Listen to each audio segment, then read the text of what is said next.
Hi everyone. Today we're going to be talking about embedded SIMs or eSIMs, which is a digital SIM that's built directly into a device, eliminating the need for a physical, removable SIM card. Unlike traditional SIMs, an eSIM can be programmed and reprogrammed remotely by network providers, allowing users to switch carriers or activate new plans digitally. HCLTech has a long history in SIM and eSIM implementation across many large telecommunications companies around the world. And today we're going to discuss this topic with Olivier Poulain, who leads the SIM eSIM service offering here. So Olivier, to start, can you provide a bit of the history or background behind eSIM? Yes. So GSMA started to work on eSIM technology as there were some limitations with physical SIMs. Enterprise were not very happy with the limitation of physical SIM in terms of hardware integration, in terms of flexibility to change these connectivity service providers on connected objects. That meant to have to recall, for example, cars, to go to send some engineers to smart meters to swap out physical SIM card to change service providers. So the first, it started around 2010, and the first focus was on machine-to-machine industry. And then it evolved towards other standard for the consumer market as a second step. Okay, great. And can you outline some of the benefits of this eSIM revolution? So clearly, better hardware integration. Obviously, all device makers, being machine-to-machine or being consumer, are trying to save some space on their device. On the fact to remove the SIM slot and to have embedded UICC enable them to have a tighter hardware integration. The second, obviously, strong benefit is to be able to change service provider remotely without any physical impact on the device. Obviously, reduce inventory of physical goods, where with eSIM we are going digital. There is no supply chain to think about. I need to order physical SIM card, I need to store them, export of goods, etc. We are now moving completely digital. And it enables also clearly to embrace, I would say, the need of digital user experience that the new generation are having in any case. On to really respond to the customer needs. In terms of benefits, of additional benefits, for other actors of the mobile industry, for consumers, obviously, eSIM brings additional flexibility. When you are traveling, you can download some local eSIM profiles, and you can try on buy some new subscriptions from other operators just in a click. So really, lots of additional flexibility via this digital user experience for the end user.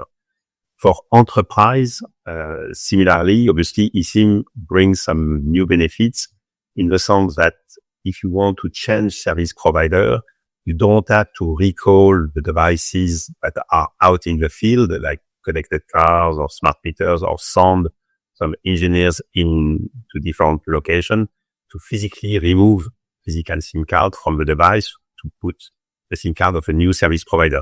All of this can happen seamlessly, remotely, over the air. So again, additional benefits for consumer and enterprise as well. And just with a new technology integration, there are challenges, whether that's technological or cultural. Can you highlight the challenges of eSIM deployments compared to deploying traditional SIMs? Yeah, sure. So clearly, some of the business processes of the operators had to be revamped, because obviously the speed at which you can introduce physical SIM cards versus eSIM is not the same. So there were lots of work to be done on the operator's backend system to take advantage of eSIM. There were also some work to be done in terms of educating the end user on tackling some new types of use cases that were not existing with physical SIM, like moving from one device to another your subscription. previously you were moving your physical SIM card, and now you have to take into account that you have to move the eSIM profile from one device to another.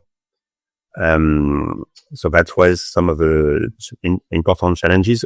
Also the aspect of GSMA certification on the platforms running eSIM activation was obviously one also new thing for the operators to take into account. And do you think we're moving to a world where eSIMs will definitely replace the traditional SIM? So yes, but it will take some time. We are seeing every year, obviously, more and more device makers adopting eSIM. We are seeing eSIM devices that started with the high end moving to middle range and soon lower range.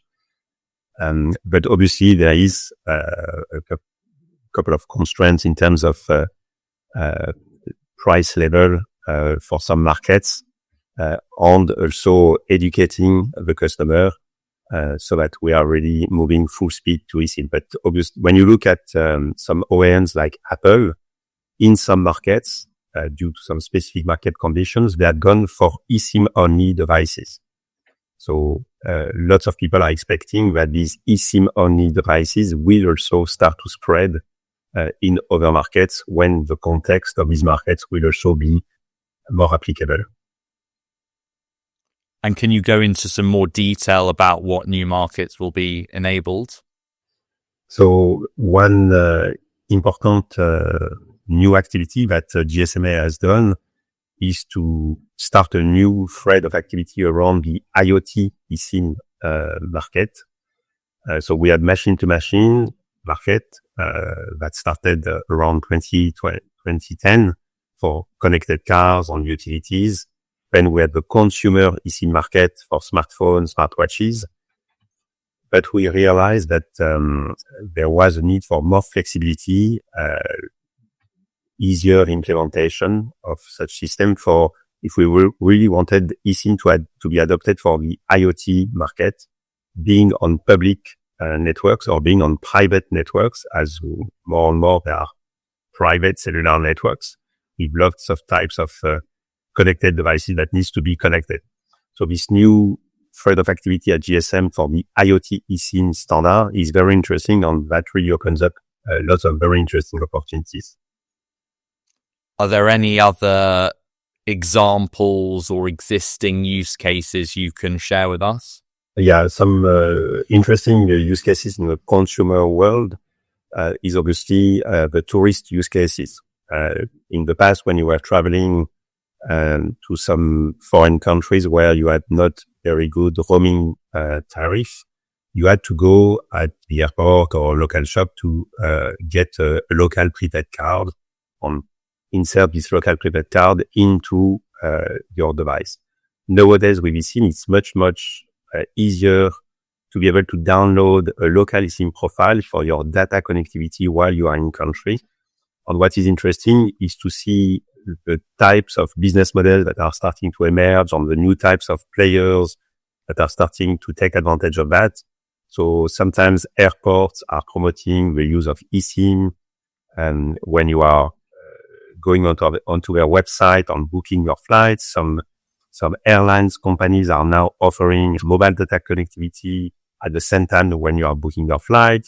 And there are also, for example, rental companies that are offering you also eSIM profiles based connectivity when you are renting a car. So you can see that lots of companies that were not in the mobile communication space are taking advantage of the flexibility and digital aspect of eSIM to try to increase their wallet on the customers that they are reaching.